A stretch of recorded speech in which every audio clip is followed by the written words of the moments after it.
पवनगे च सुरेन्द्रे च कौशिके पाद संस्पृशि निर्विशेष मनस्काय श्री वीरस्वामिने नमः। परम आराध्य, परम श्रद्धेय, परम वंदनीय, परम स्तवनीय भगवान महावीर की अध्यात्म यात्रा का प्रसंग पिछले कई दिनों से इस अष्टांगिक पर्युषण महाशिविर में चल रहा है। आज 7 दिनों के पर्युषण के बाद अष्टम दिवस में हम भगवती संवत्सरी की आराधना कर रहे हैं। जैन श्वेतांबर परंपरा में, यानी जैन आमनाई की 2 परंपराएं, दिगंबर श्वेतांबर। तो जैन श्वेतांबर विभाग में संवत्सरी भगवती और ये भाद्रव शुक्ला चतुर्थी या कभी भाद्रव शुक्ला पंचमी कभी चतुर्थी इस रूप में आयोजित होती है। आज वह भगवती संवत्सरी के समागमन का और आराधना का दिन है। एक वर्ष में मैं देखता हूँ अनेक तिथियाँ जो अपने अपने महत्व वाली हैं आती हैं।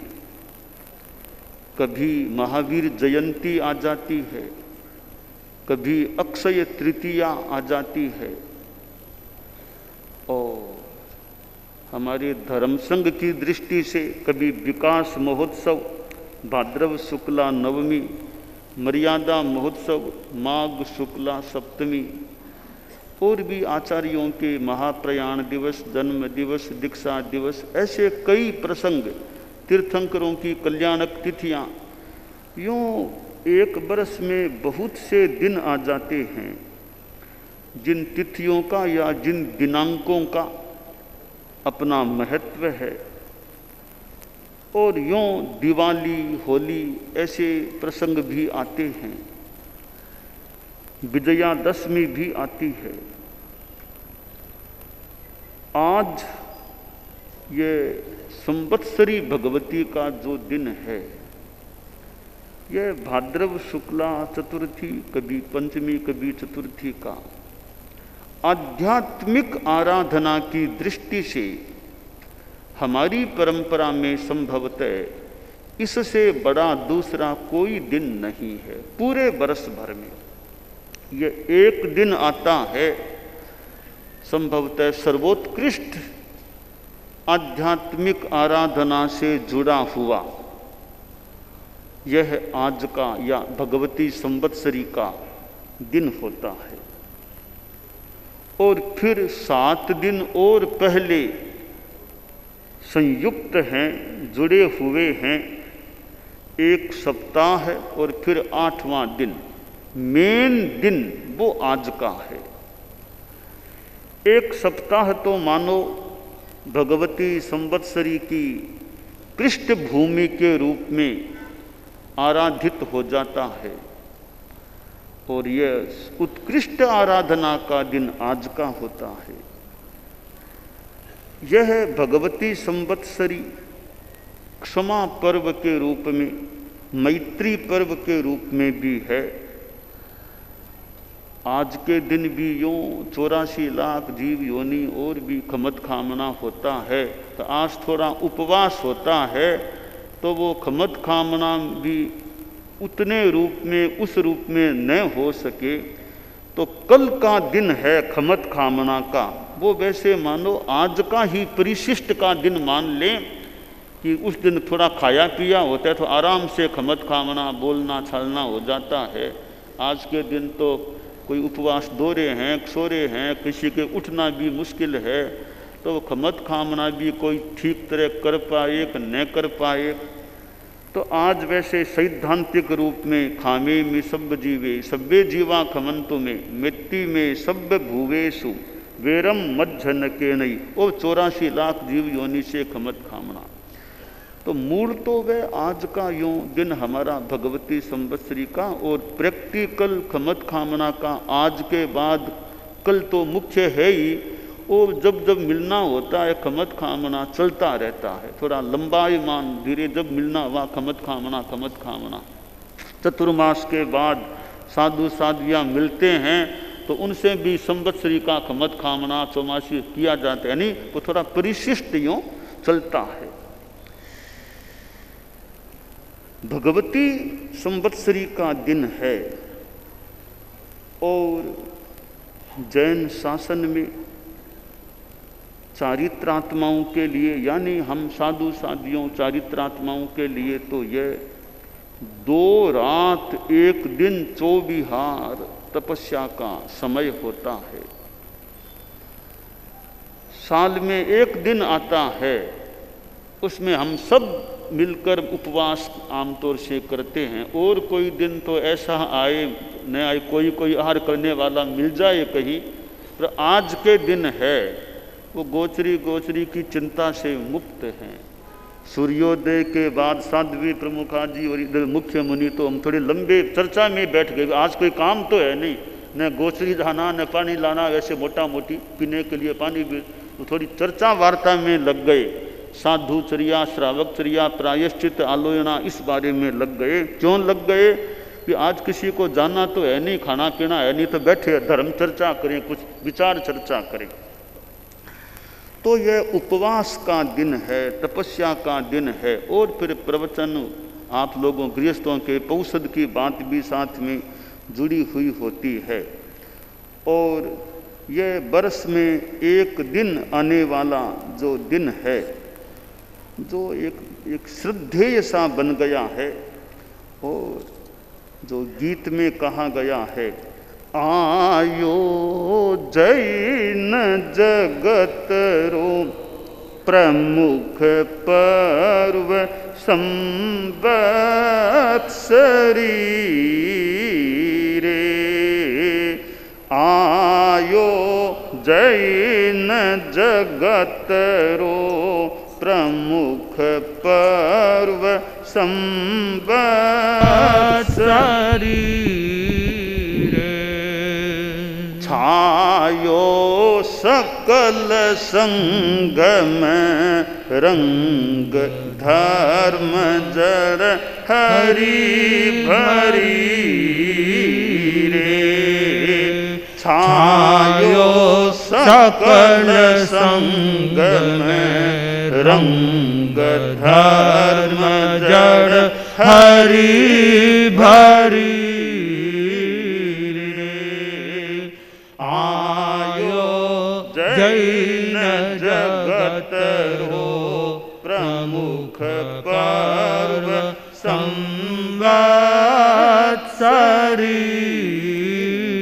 रे, पर्युषण पर नाम कहायो, पर्युषण कर नाम कहायो, भादव महीनो सदा सुहायो, भाद्रव महीनो सदा सुहायो, नियमित धवल पक्ष निर्मायो, नियमित धवल कक्ष निर्मायो, प्रायः पांचम रो दिन पायो, प्रायः पांचम रो दिन आयो,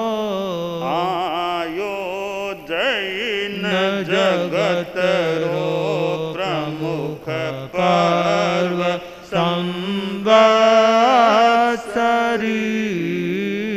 रे, जीवन सिंहालोक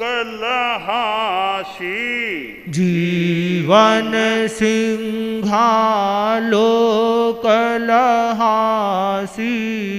वार्षिक विवरण हृदय बतासी वार्षिक विवरण हृदय बतासी निज निज खलता खोड़ मिटासी निज निज खलता खोड़ मिटासी तुलसी संत सदा बरसासी पावसरी झरी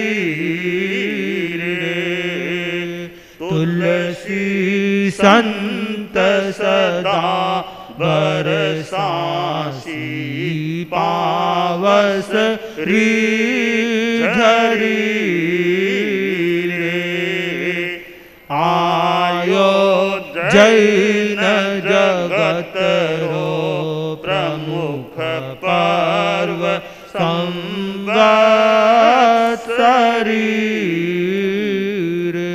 छायो सकल संग में रंग धर्म जड़ हरि भरी आयो जैन जगत रो प्रमुख पर्व संवत्सरी।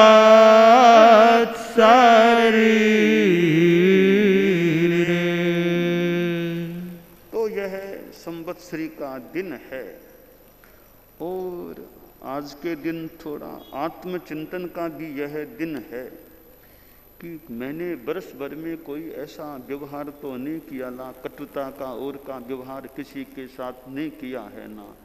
तो चिंतन करें कि चिंतन कैसे करें कि जैसे यह भाद्रव महीना, इस महीने में कोई मेरे द्वारा किसी को कटु कहा गया है क्या? सावन महीने में कोई कहा गया है क्या? आषाढ़ में कहा गया है क्या? जेठ में, वैशाख में, चैत्र में, फाल्गुन में, माघ में, पौष में, मृगसर में, कार्तिक में, आश्विन में और पिछले संवत्सरी के बाद के कुछ भाद्रव के दिनों में ऐसे एक एक महीने का सिंहावलोकन करें। यथासंभव कर सकते हैं। किसी के साथ मेरा कटुक कोई लड़ाई झगड़ा ऐसा कुछ हुआ है क्या? तो यह एक अवसर है कि भी आत्मा की पोथी को पढ़ें। आत्मा की पोथी पढ़ने का, आत्मा की पोथी यह सुंदर अवसर आया है, यह सुंदर अवसर आया है। सोपान यही है चढ़ने का, सोपान यही है चढ़ने का। मस्तिष्क मनुज का पाया है, मस्तिष्क मनुज का पाया है। आत्मा की पोथी पढ़ने का, आत्मा की पोथी पढ़ने का यह सुंदर अवसर आया है, यह सुंदर अवसर आया है। संवत्सर का संदेश सुने, संवत्सर का संदेश सुने, निर्मल मन निर्मल काया है। निर्मल मन निर्मल काया है। आत्मा की पोथी पढ़ने का यह सुंदर अवसर आया है। जीवन की पोथी के पहले पन्ने में मैत्री मंत्र लिखो। सिर दर्द समूल मिटाने का, सिर दर्द समूल मिटाने का यह सुंदर अवसर आया है। यह सुंदर अवसर आया है। जो अंतर दर्शन पाएगा, जो अंतर दर्शन पाएगा, वह महाप्रज्ञ कहलाएगा। वह महाप्रज्ञ कहलाएगा। अपनी आत्मा को पाने का, अपनी आत्मा को पाने का यह सुंदर अवसर आया है। यह सुंदर अवसर आया है। आत्मा की पोथी पढ़ने का यह सुंदर अवसर आया है। जीवन की पोथी पढ़ने का, जीवन की पोथी पढ़ने का यह सुंदर अवसर आया है। यह सुंदर अवसर आया है।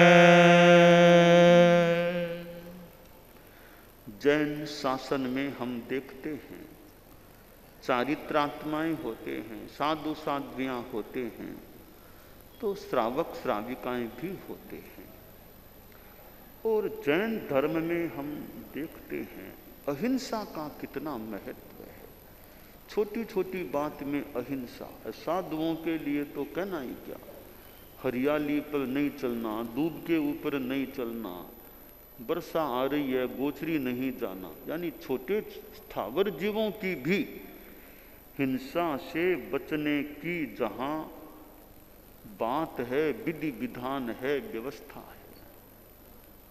और साधु के तो 5 महाव्रत होते हैं। सर्व प्राणातिपात विरमण, सर्व मृषावाद विरमण, सर्व अदत्ता दान विरमण, सर्व मैथुन विरमण, सर्व परिग्रह विरमण, यानी अहिंसा, सत्य, अचौर्य, ब्रह्मचर्य, अपरिग्रह। ये साधु के 5 महाव्रत होते हैं और इनकी भी महत्ता है। इनका कुछ कड़ाई से पालन की बात है कि साधु अहिंसा है। रात्रि भोजन साधु को नहीं करना। सूर्यास्त से लेकर सूर्योदय तक ये पूरा रात्रि काल है, उसमें भोजन तो दूर, एक बूंद पानी भी मुंह में नहीं लेना, नहीं पीना। कितना एक अहिंसा का दर्शन इसके भीतर समाहित है कि रात में खाना पीना होगा तो जीव हिंसा भी हो सकती है। अंधेरा हो, कोई जीव जंतु मर जाए, लाइट्स हो, कोई मच्छर और पड़ जाए, गिर जाए, तो बस पूरा काम ही समाप्त है, रात को खाना पीना करना ही नहीं। और अहिंसा की दृष्टि से इसका महत्व है। और साथ में संयम भी हो गया। दिन में खाना खा लिया, रात में फ्री हैं, कोई खाना पीना की बात, यानी खाना पीना नहीं, भजन करो, स्वाध्याय करो, ध्यान करो, जप करो, एक्सरसाइज करना हो तो उचित रूप में कर लो, धर्म चर्चा कर लो, नींद ले लो, बस खाना पीना से फ्री। एक संयम भी है, पेट को भी आराम मिल जाता है, पेट को भी रिलीफ, आराम। अभी खाना पीना का श्रम नहीं करना, पेट का भी संयम। और तपस्या भी है, रात को प्यास लग जाए पानी भी नहीं पीना, भूख लग जाए खाना भी नहीं खाना, तो एक तपस्या का भी रूप बन सकता है। तो साधुओं का अपना जीवन है, आचार क्रम है। और अपरिग्रह में साधु के पास 1 रुपया भी नहीं होना चाहिए, 1 पैसा भी नहीं होना चाहिए। पूरी दुनिया में, भारत में, एक भारत के बाहर साधु के मालिकाना में कोई मकान, मठ, आश्रम, जमीन कुछ भी नहीं होना, कोई बैंक बैलेंस साधु का कुछ नहीं होना। यह साधु का अपरिग्रह का जीवन। और खास बात, मुच्छा परिग्रहो गुत्तो, मूर्छा परिग्रह है। तो धर्मोपकरण जैसी चीजें हैं उन पर भी साधु को मोह मूर्छा नहीं रखना चाहिए।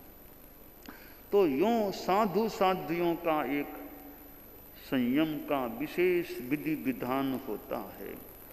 गृहस्थ हैं जो श्रावक श्राविकाएं हैं, वे भी धर्म से जुड़े हुए हैं।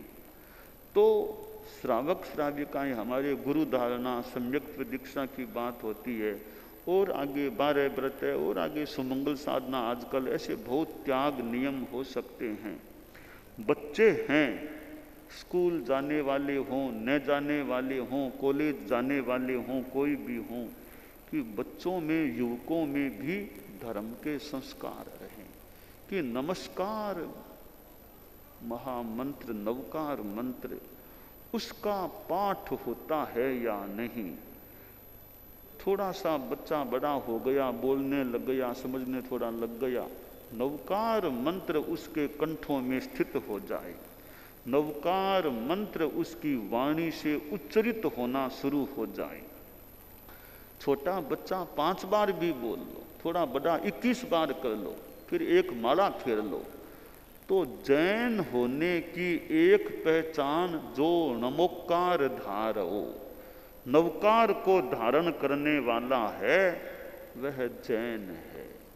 तो नवकार मंत्र का जब इतना विशुद्ध है, यानी बहुत बढ़िया एक पाठ है, नमो अरहंताणम, नमो सिद्धाणम, नमो आयर्याणम, नमो उवज्जायाणम, नमो डोये सब साहुणम। यह मूल नवकार मंत्र। फिर इसकी महिमा है, एसो पंचनमोपकारो सब पाव प्रणाशनो मंगलानम च सब्बेसिम पदमम हवै मंगलम। तो ये बच्चे बच्चे में भी नवकार का पाठ करना, नवकार और 21 बार हो जाए। फिर जब जब मौका, कहीं बाहर जाना है थोड़ा नवकार का स्मरण कर लो, कोई काम शुरू करना नवकार धर्म को याद कर लो। तो यह जैन श्रावक श्राविकाएं हैं, उनमें उनके बच्चों में ये नवकार मंत्र के प्रति रुझान रहना चाहिए। बहुत बढ़िया पाठ है नवकार मंत्र का। सब कोई हिंसा वाली बात नहीं, वीतरागता, अहिंसा, पवित्रता है। और अब बच्चे हैं, युवक हैं, बड़े भी हैं, भी उनके भोजन में शुद्धता है या नहीं, अशुद्धता नहीं आती है ना। ये नॉन वेज, कहीं विदेश जाओ, देश में कहीं जाओ, होटल में ठहरो, हॉस्टल में ठहरो, अरे हॉस्पिटल में कभी भर्ती होना पड़ जाए भी नॉन वेज नहीं खाना पड़े, अंडा मांस मच्छी ऐसी चीज़ें मुंह में न आ जाइए। एक मनोभाव रहे कि इतना संयम हम रखें। नॉन वेज न होटल में ठहरना है कि दोनों प्रकार का भोजन बनता है, तो सोच लेना चाहिए भाई दोनों प्रकार का है तो वहाँ ठहरे या नहीं ठहरे। नॉन वेज बिल्कुल न हो तो नॉन वेज है, नॉन वेज की होटल में तो ठहरना भी खाना ही नहीं चाहिए। दोनों प्रकार के भोजन है, वहाँ भी हो सके तो नहीं खाना, बाकी जैसी परिस्थितियाँ हो। तो ये नॉन वेज से बचने का रुझान रहे। भाई कह थोड़ा कोई कह दे भी ये स्वास्थ्य के लिए खा लो अच्छा रहेगा, खा लो अच्छा रहेगा, तो भाई ठीक है, थोड़ा स्वास्थ्य है, अंडा नहीं खाना हमको, मांस और सब नहीं खाना, काम ऐसे ही चलाते हैं।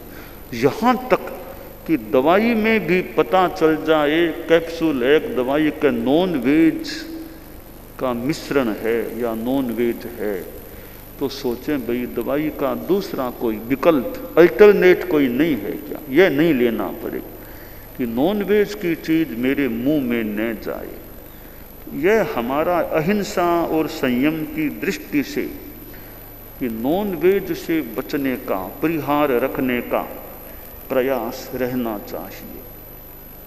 और थोड़ा संकल्प हो तो आदमी बच भी काफ़ी सकता है। काल्पनिक हो कुछ भी हो, एक परिवार था, तो परिवार में वो जो बहू आई थी वो जैन परिवार की, परिवार तो मूलतः जैन नहीं था, नॉन जैन परिवार था, पर जो घर में बहू रानी आई वो जैन परिवार से आई हुई थी। तो उसमें वो जैन धर्म के संस्कार थे, नॉन वेज नहीं खाना, नवकार करना, ऐसे संस्कार थे।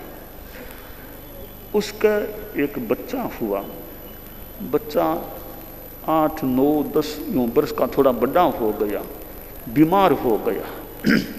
बीमार हो गया तो बच्चे का दादा था, पिता था, हॉस्पिटल ले गए, डॉक्टर को दिखाया, इलाज कराया।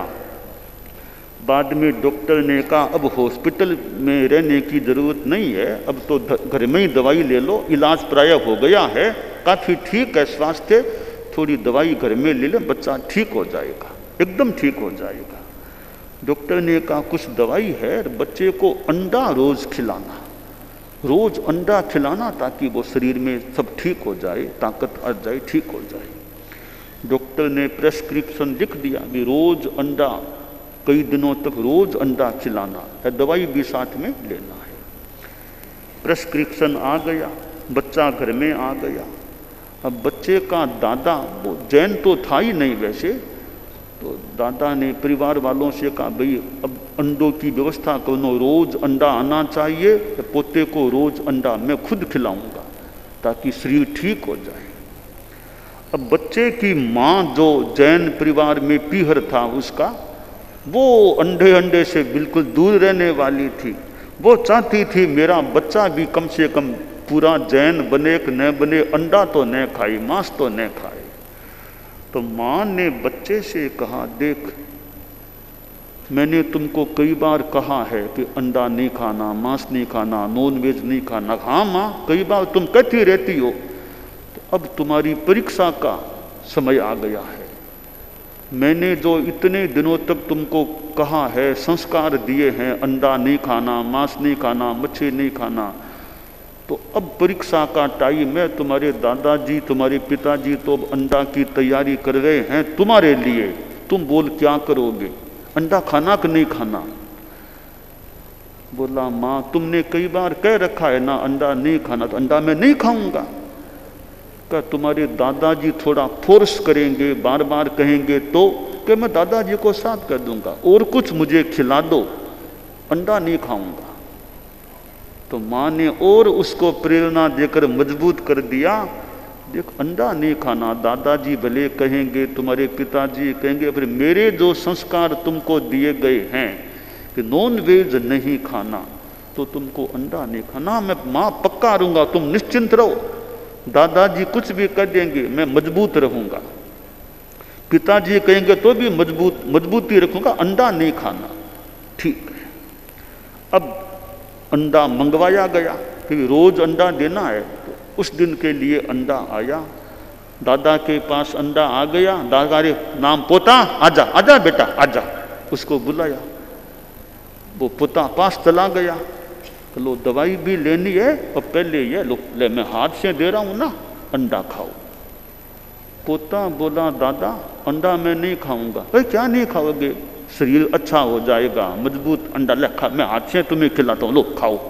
दादा अंडा तो नहीं खाऊंगा। 2-3 बार कहा। तो पोते ने कहा और कुछ मुझे और बढ़िया चीज खिला दो भले।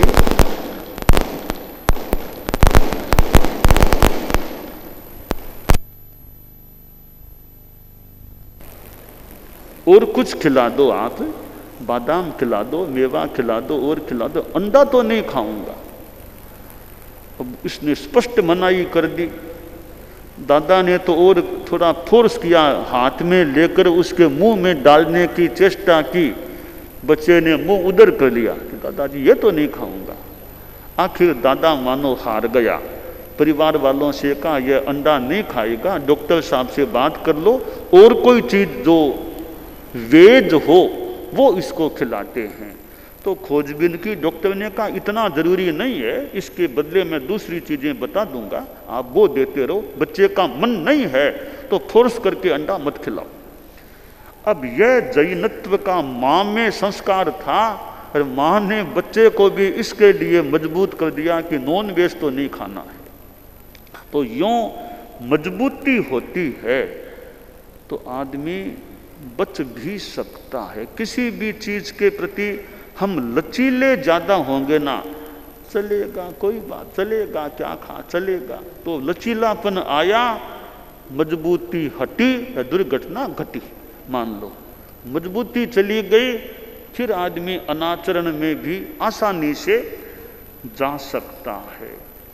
तो यह संकल्प की दृढ़ता हो, संस्कार की मजबूती हो कि भी नॉन वेज के लिए no non veg, no non veg नहीं चाहिए। अब मजबूती हो तो ठीक है, डॉक्टर साहब बता दें, मान लो। डॉक्टर साहब का अपना धर्म है, अपना कर्तव्य मान लें। वो स्वास्थ्य के हिसाब से, अपने ज्ञान के हिसाब से मान लो बता दें, कोई डॉक्टर का दोष नहीं है। वो अपने डॉक्टरी के सिद्धांत से कभी बता भी दें कि ये ले लो, तो डॉक्टरी के सिद्धांत की कोई आसातना नहीं, अवहेलना नहीं, अवमानना नहीं। पर हम तो धर्म के हिसाब से भी सोचें कि डॉक्टरी के हिसाब से डॉक्टर साहब ने बताया है, हम धर्म के हिसाब से भी ध्यान दें कि भी उसके बिना भी काम चलाने का प्रयास करें। तो यह जैनत्व की दृष्टि से ये भोजन की अशुद्धि न हो, अभक्ष्य न आए। इधर नशे की चीज़ें हैं, ये शराब है और नशीली चीज़ें हैं, और ये कहीं जाएं भी कि आपके बिजनेस संबंधी कोई मीटिंग हो जाए, व्यापारियों की गोष्ठी हो, कंपनी की गोष्ठी मीटिंग हो, वहाँ शराब लाई गई है, शराब की बोतल रख दी सामने। तो आपका यह धर्म है कभी शराब नहीं चाहिए हमें। मान लो और कोई चीज़ आप पिए तो कोई दोष आपत्ति वाली बात नहीं है कि शराब तो नहीं पीना। कोई कह देने को कैसे लोग हैं शराब आज के युग में शराब नहीं पीते, भी युग है वैसा है, हमें भले पुराणपंथी मान लो, शराब तो हम नहीं पीना चाहते। तो यह एक दार्शनिक था, कोई प्रोग्राम में गया, कोई बड़ा प्रोग्राम था तो मंच पर वो मेहमान वक्ता लोग बैठे, वो दार्शनिक भी बैठा, नेम प्लेट उसकी लगी हुई थी, सामने शराब की बोतल भी रख दी गई। दार्शनिक बिल्कुल शराब का परिहार करने वाला, शराब का परित्याग रखने वाला था। तो उसने देखा अरे शराब की बोतल मेरे पास रखी गई है। वह बीच में उठा प्रोग्राम के, जब रखी गई बोतल तब उठा। लोगों ने सोचा कोई काम से जा रहे होंगे, साथ में बोतल को हाथ में लिया, मिट्टी पड़ी थी, बोतल का ढक्कन खोल मिट्टी में गिरा दिया शराब को। कई युवक कार्यकर्ता आए कि सर आपने यह क्या किया, हम ये तो पीने के लिए आपके लिए रखी थी, आपने गिरा दिया क्यों इसको।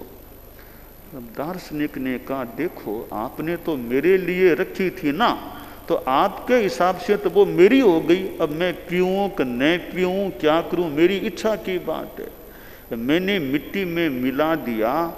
देखो अगर मैं शराब को पीता, शराब मेरे दिमाग को मिट्टी में मिला देती तो मैंने शराब को ही मिट्टी में मिला दिया। अब दार्शनिक की वो निष्ठा कि कोई प्रोग्राम है शराब नहीं पीना तो नहीं पीना। अब आप लोग भी मान लो, आप कोई मीटिंग में जाओ, भले वो मीटिंग आपके व्यवसाय संबंधी है, बिजनेस संबंधी है, आप विदेश में कहीं मीटिंग में जाओ, कहीं जाओ, तो वो आपका संकल्प अगर रहे भी मीटिंग में कहीं जा सकते हैं, सिटिंग कहीं कर सकते हैं उचित स्थान पर ईटिंग ड्रिंकिंग क्या करना क्या नहीं करना वो ध्यातव्य है। कोई मीटिंग है भाई, शराब तो हम नहीं पी सकते, इसको हटाइए, रिमूव दिस, शराब को हटाइए, हमें नहीं पीना शराब को। तो यह जैन श्रावकों में, युवकों में, किशोरों में, बच्चों में भी यह संस्कार रहे कि शराब नहीं होना।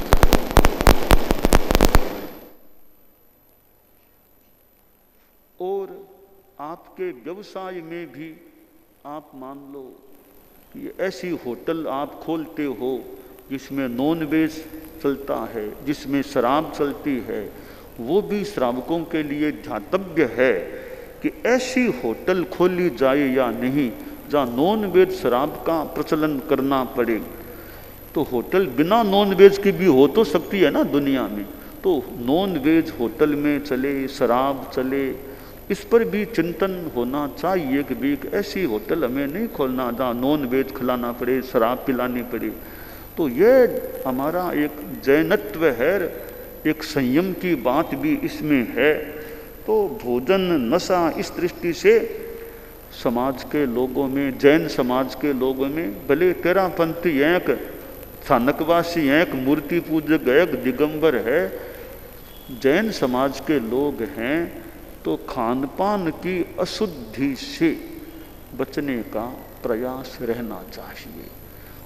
तो ये जैन धर्म में जो बातें हैं, इसके अलावा जो हमारे त्याग तपस्या ये तो खैर चलता है। और संवत्सरी का दिन है, आज तो शरीर की अनुकूलता को तो मान लो थोड़ा देखना पड़ सकता है, बाकी हो सके तो उपवास का प्रयास होना चाहिए। बाई चांस शरीर के अनुकूल नहीं बैठता तो फिर जो भी विकल्प है, फिर तो एकासना कर लो, कुछ कर लो, वो करने का ध्यान देना चाहिए। तो यह जैन धर्म का आज महान पर्व, महान दिन मान लें, भगवती संवत्सरी का है। तो यह एक हमारे लिए बहुत पवित्र एक साधना का, तपस्या का, प्रवचन श्रवण आदि का, सामायिक करने का, पौषध करने का यह दिन होता है। तो हम पर्युषण संवत्सरी पर यूँ भगवान महावीर के जीवन और पूर्व भवों के संदर्भ में भी कुछ वर्णन किया करते हैं। भगवान महावीर तो हमारे आराध्य हैं। इस अवसर्पिणी काल के इस व्रत क्षेत्र के वे 24वें और अंतिम तीर्थंकर हुए हैं। ऐसे महापुरुष हुए हैं, कितने पवित्र आत्मा भगवान महावीर थे, कितनी परम यानी कितनी विशुद्ध आत्मा भगवान महावीर थे, कितनी अहिंसामय आत्मा, समतामय आत्मा भगवान महावीर थे।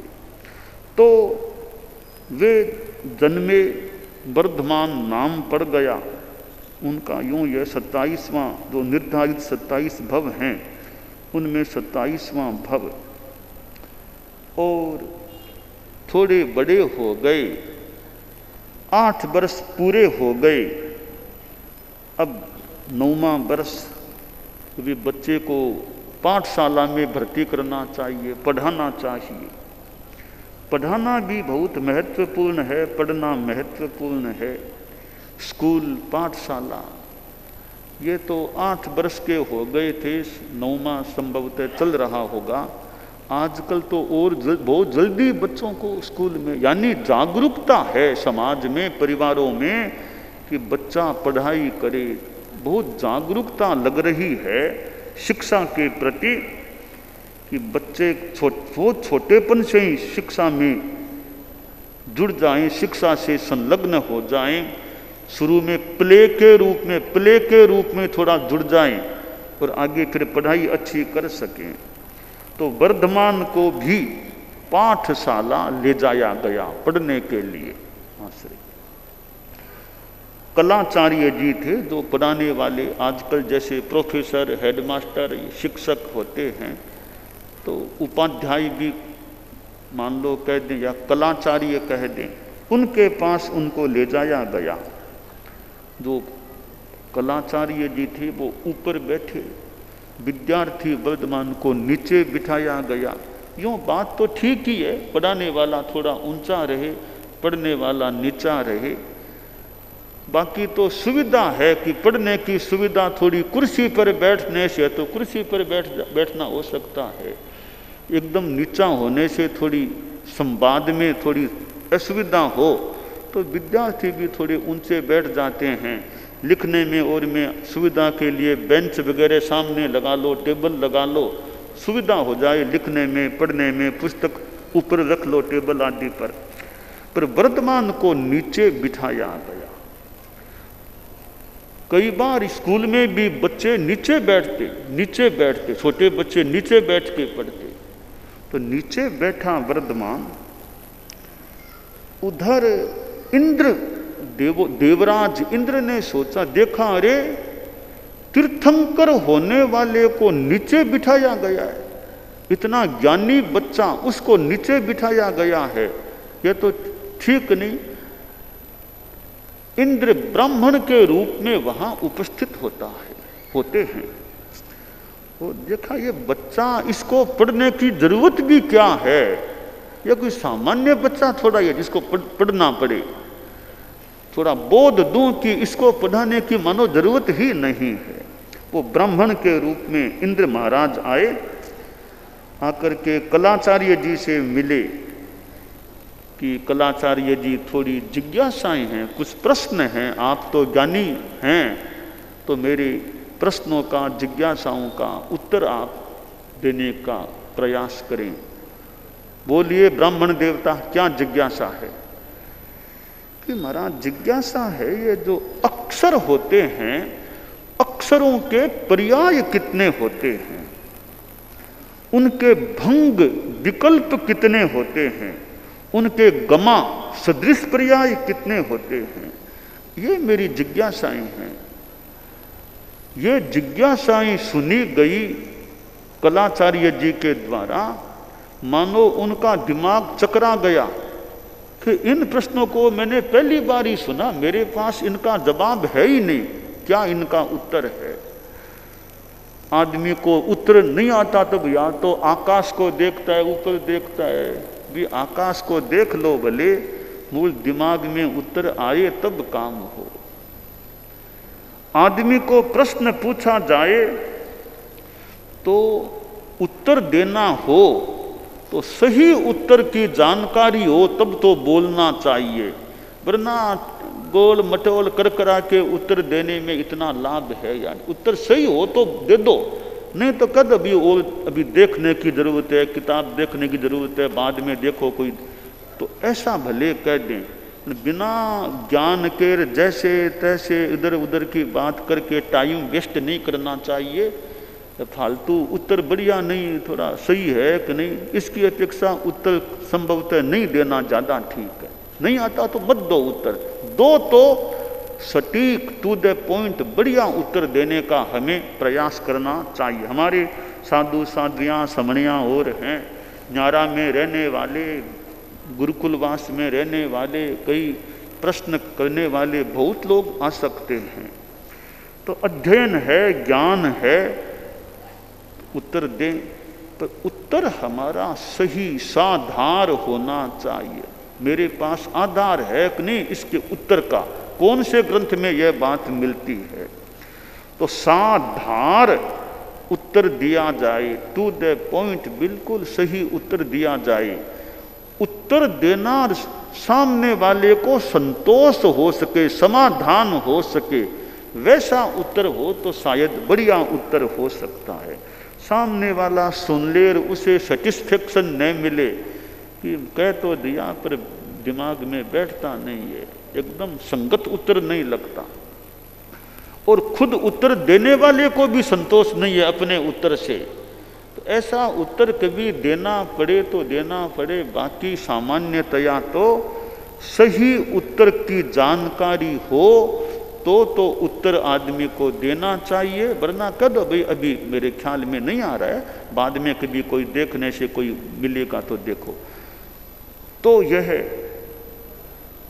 ब्राह्मण इंद्र के रूप में जो प्रश्न रखे कलाचार्य जी के पास, तो कलाचार्य जी उत्तर दे नहीं सके, जानकारी नहीं होगी उनको, मानो मौन रह गए।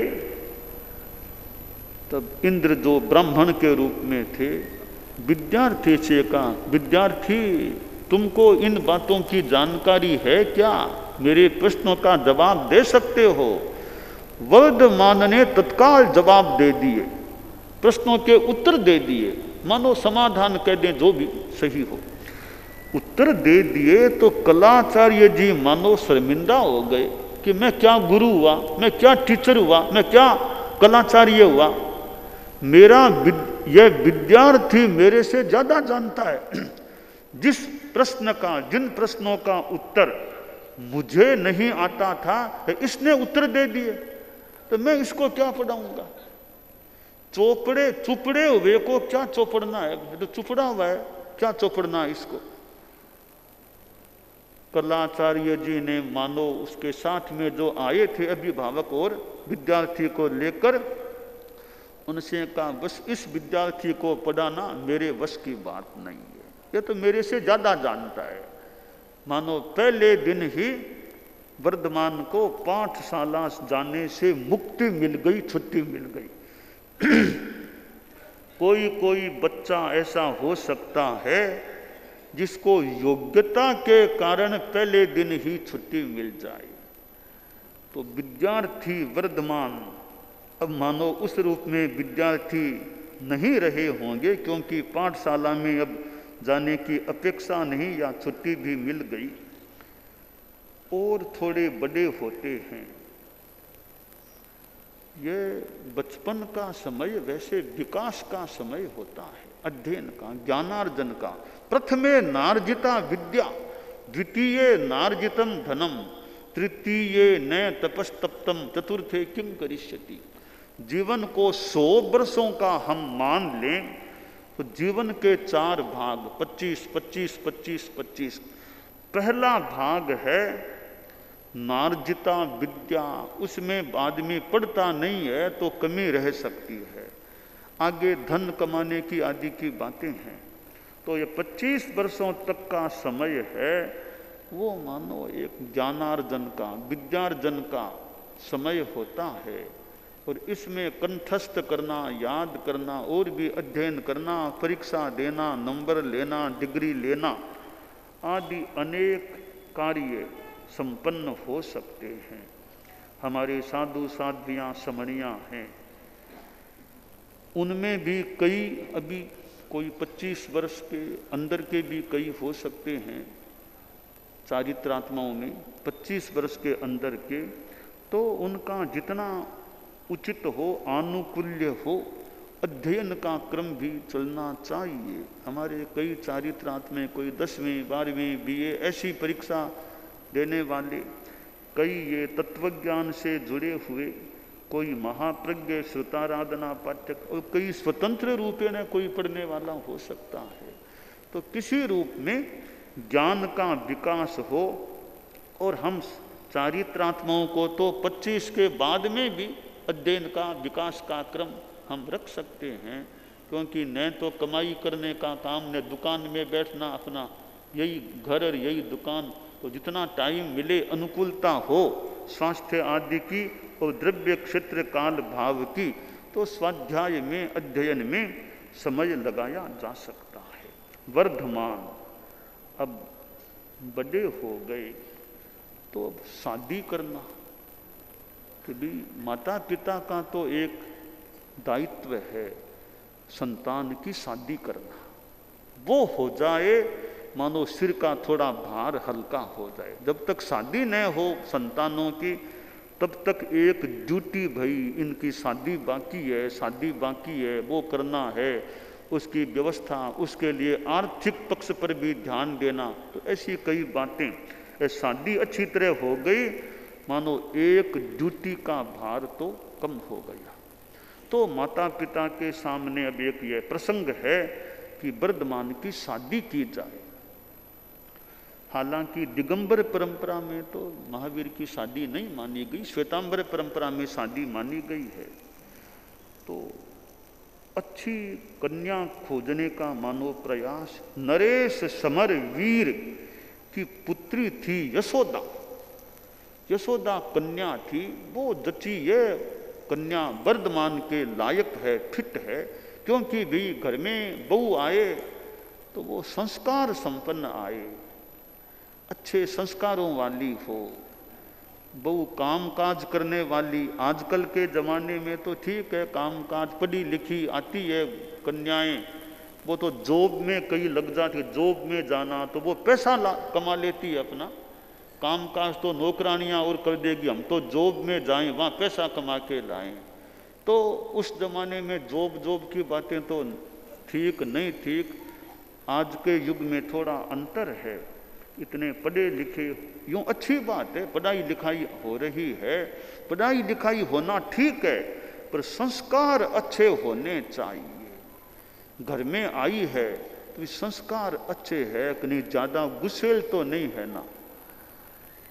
एक सेठ था, एक सेठ के लड़का था, तो लोगों ने कहा भी लड़का आप शादी कब करोगे, कोई बड़े घराने में शादी पढ़ाओ लड़के को।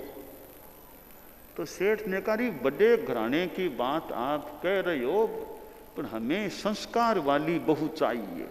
केवल बड़े घराने को धनवान कोई नहीं देखना, हमको धन तो हमारे पास बहुत है, हमें धन नहीं चाहिए, हमें संस्कार वाली कन्या चाहिए, वो बहू रानी हमारी बने।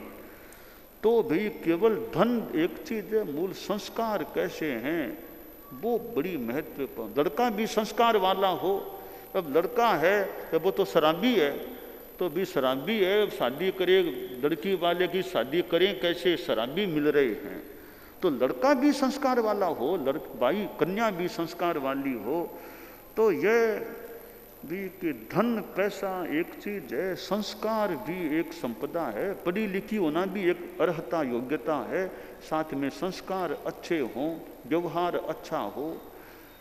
और वरना ये थोड़ा समय हुआ डाइवर्स ये स्थितियां क्यों बनती है, क्या कारण है कि थोड़ा सा समय हुआ कोर्ट में जाओ डाइवर्स करना है, तो भाई कहीं संस्कारों में कमी तो नहीं है ना। हो सकता है अनेक कारण इसके पीछे हों, परंतु संस्कार अच्छे रहें, सहिष्णुता भी हो, घर में अच्छा माहौल रहे, तो इसलिए वर्धमान के लिए एक कन्या को देखा गया है, समर वीर राजा की राजकुमारी है, पुत्री है, यशोदा नाम की है। उसके साथ वर्धमान की शादी का निश्चय हो गया। शादी भी हो गई और वर्धमान यों तो मानो एक महापुरुष, परंतु शादी भी ठीक है, योग है, यह भी एक योग, भोग करना निभाना है। शादी भी हो गई और शादी हुई तो साथ फिर पुत्री संतान भी हुई, संतान हुई पुत्री, पुत्री हुई उनकी संतान। अब मैं आचार्य भिक्षु को देखूं तो भगवान महावीर और आचार्य भिक्षु में कितनी समानताएं हैं।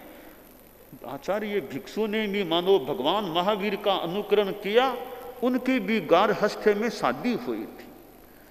और आचार्य भिक्षु गृहस्थावस्था में भिखण जी थे, शादी हुई तो संतान पुत्री के रूप में हुई। महावीर वर्धमान के भी पुत्री हुई और भिखण जी के भी पुत्री हुई। अनेक बातों की समानता आचार्य भिक्षु की भगवान महावीर के साथ देखी जा सकती है। पुत्री हुई, कालांतर में द्वैती भी हो गई। पुत्री का नाम था प्रिय दर्शना और द्वैती का नाम शेषवती। महावीर यानी वर्धमान के एक बहन भी थी, उसका नाम था सुदर्शना। शादी हो गई, इच्छा हो न हो, परिवार के कहने से और से जो भी हुआ हो, शादी हो गई थी, संतान हो गई, अकालांतर में द्वैती भी हुई।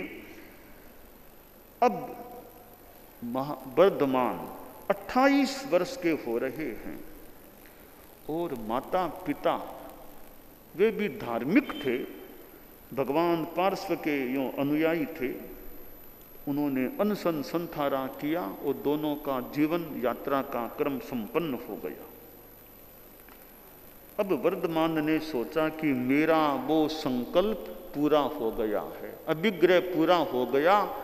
मैंने गर्भावस्था में जो अभिग्रह संकल्प किया था कि माता पिता की विद्यमानता में साधु दीक्षा नहीं लूंगा, अब मैं फ्री हो गया हूँ।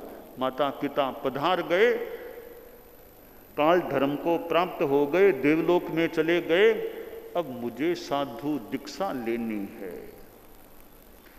वर्धमान भाई जी नंदीवर्धन बड़े भाई, इधर चाचा काका थे सुपार्श्व जी, और भी स्वजन वर्ग था, उनके सामने अपनी बात रखी कि अब मुझे मुनि दीक्षा लेना, साधु बनना है। वर्धमान से कहा गया यह उचित अवसर अभी नहीं है, अभी हमारे राजघराने में यानी हमारे माता पिता का देहावसान हुआ है। नंदीवर्धन वर्धमान भाई थे, माता पिता का देहावसान हुआ है, अभी राजकीय शोक चल रहा है। कब तक चलेगा राजकीय शोक? 2 वर्षों तक चलेगा। राजकीय शोक के बीच में हम दीक्षा के बरनौले वगैरह जो भी उस समय रीति वो नहीं करना चाहते, जो तो 2 वर्षों तक दीक्षा की बात नहीं, बाद में देखते हैं। वर्धमान ने वह बात भी मान ली। कितने वो लचीले थे, क्या थे, चिंतनशील थे, उनके लिए चिंतनशील कहना भी छोटी बात हो सकती है। मान लिया, कोई ऐसा आग्रह नहीं कि अभी लूंगा, मान लिया दीक्षा, ठीक है 2 साल और देखते हैं। आदमी को हर बात तो माने न माने, उचित लगे तो कहीं मान ले, ठीक है कह रहा है तो मान ले, हर बात मानना जरूरी नहीं होता है। मानो भगवती की बात, हर किसी की बात, हर बात मानना जरूरी नहीं है। कहने वाला कुछ भी कह देता है, सुन लो भले, करो वही जो भगवती कहे। हर किसी के कहे कोई काम करना आवश्यक नहीं होता है। तो वर्धमान ने 2 वर्षों की बात और रहने की मान ली है। का रहूंगा पर साधक के रूप में साधनाशील जीवन जीऊंगा 2 वर्षों का भी। घर में रहना मंजूर है, तो साधना का क्रम उनका चला। रात्रि भोजन नहीं करते, घर में गृहस्थ थे, रात्रि भोजन नहीं। पानी भी कच्चा सचित नहीं पीना, अचित जल पीते। और सोना पर्यंक पर नहीं, धरती पर सोना, भूमि पर सोना। हमारे साधु साध्वियाँ हैं प्रायः संभवतः धरती पर सोने वाले। बिहारों में, प्रवास में जगह मिले तो ठीक, नहीं मिले प्रायः सामान्यतया विशेष स्थितियों को छोड़ दें, धरती पर हमारे मुख्य मुनि तक भी धरती पर नीचे सोना, तो यह भी साधना है, नीचे सोना भी। धरती कभी उबड़ खाबड़ मिले कैसे, ठीक है कुछ व्यवस्था गत्ते आदि की मान लो हो जाए, फिर भी धरती पर सोना यह भी एक संयम है, साधना है। हमारे यहाँ सामान्यतया प्रायः सा कोई बीमार वृद्ध आदि या कोई अधिकृत हैं उनको छोड़ दें, तो भूमि पर सोने की परंपरा, नीचे बैठने की, गुरुकुलवास में यूँ कोई काल्पनिक आदि को छोड़ दें या व्यवस्थागत प्रोटोकॉल को छोड़ दें, तो नीचे बैठना एक साधुओं का, साधियों का एक क्रम रहता है। तो भूमि पर सोना उनका क्रम वर्धमान का। और ज़्यादा स्नेह, अति स्नेह मोह ज्ञातिजनों से भी नहीं रखना, बंधुजनों से के साथ भी नहीं रखना, ब्रह्म की साधना रखना। स्नान नहीं करना, नहाना नहीं। दीक्षा से पहले तो जरूर नहाए थे, बाकी यूँ स्नान नहीं करने का क्रम। और शरीर को धोना होता, अचित जल का प्रयोग करते। दीक्षा वाले उपक्रम से पहले के, बाकी पहले के दिनों में अचित जल का उपयोग करते। कहते हैं दीक्षा ली उस टाइम पहले हुआ, वो तो सचित जल से, सचित पानी से स्नान हो गया, बाकी प्रायः संभवतः वो जनरली वो अचित जल का उपयोग करते। काय प्रक्षालन में भी वो तपस्या, एकांतरा, वो उपवास बेले पालना करना, 2 दिन की तपस्या पालना, बेला पालना, इस प्रकार का तप वे करने लगे। यूँ करीब 2 वर्ष उनके संपन्न हो गए। अब स्वर्ग से मानो लौकांतिक देव, नवलौकांतिक देव सामूहिक रूप में वर्धमान के पास आते हैं, निवेदन करते हैं कि अब आपको दीक्षा, आप दीक्षा लीजिए और धर्म तीर्थ का प्रवर्तन करना है आपको। अब प्रार्थना की आप दीक्षा लो। वर्धमान ने भी कहते हैं वर्षी दान, वो दान देना, वर्षी दान, जो ये एक रीति रिवाज है, उदारता मान लो, दान देना। दान का अपना महत्व है, एक आध्यात्मिक दान है। साधु को दान देना एक संयति दान है, और लोगों को भी कुछ देना, ये हाथ की उदारता है, उदारता है। किसी को देना, अपने पास है कुछ दें, दूसरों को दें, गिविंग, डोनेट करो, कुछ दो। ये लौकिक चीज़ें कई होती हैं, इसमें उदारता का भाव भी सन्निहित हो सकता है। तो वर्धमान ने भी दान दिया, वर्षी दान, बांटो, दान दो, दान दो, दान दो। अब नंदीवर्धन, इधर काका जी सुपार्श्व, इन लोगों ने भी अब तो 2 साल हो रहे हैं, तैयारियां करो, दीक्षा की तैयारियां शुरू हो गई है। और अब दीक्षा का दिन मिगसर कृष्णा दशमी है। अब दीक्षा लेनी है। वर्धमान ने स्नान किया है, चंदन आदि का लेप किया गया, सुंदर परिधान धारण किया गया, अलंकार धारण किए गए। ये कई बार बैरागियों के और के वो होते हैं, मानो वर्धमान का अनुगमन करते हैं, गहने पहनना, बढ़िया परिधान पहनना, तो वह क्रम भी रहा। अब आज दीक्षा होने वाली है, तो शिविका में उनका वहाँ पादार्पण हो, गमन हो। देव निर्मित विशाल एवं भव्य चंद्रप्रभा नाम की शिविका में वर्धमान विराजमान हुए हैं। और अब शिविका को उठाए कौन? देवता भी, मनुष्य भी मिलकर के शिविका को उठाया। देव और मनुष्यों ने संयुक्त रूप में शिविका को उठाया। पूरे लाव लश्कर के साथ शिबिका जात खंड वन में अशोक वृक्ष के नीचे रखी गई।